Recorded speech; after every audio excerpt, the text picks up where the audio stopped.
Magigisa tayo ng squid. Ilagay na natin ang luya.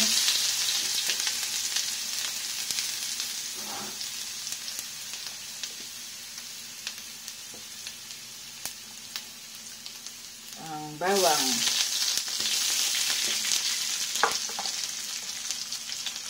Pinaluwaluin para hindi ito masunog. At dahil lumabas ng aroma ng bawang at luya, ilagay na natin ang squid.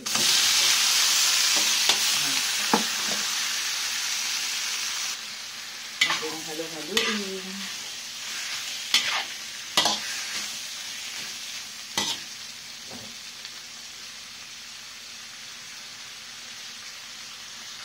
Lagyan ko na rin ng pamintang pampalasa. Ang wine. Lagyan ko na rin ng konting soy. Haluin.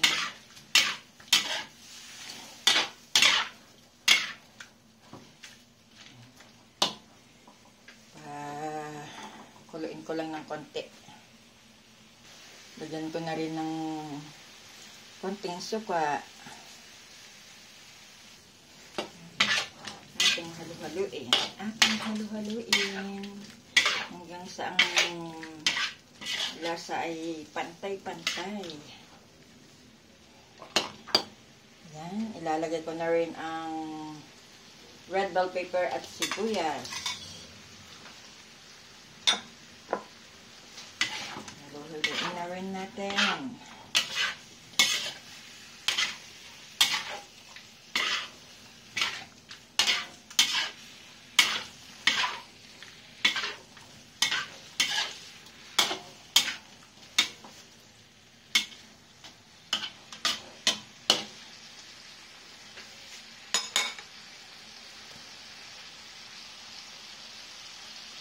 Yan guys, luto na ang ating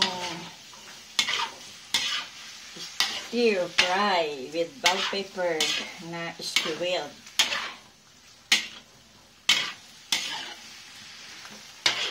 Kailangan hindi masyadong anong tawag dun? Wag overcook ang ating squid para ito ay hindi makunat. Katamtaman lang ang pagkaluto ng squid para malambot-lambot siya. Kasi pag na-overcook, makunat na siya. Thank you guys for watching.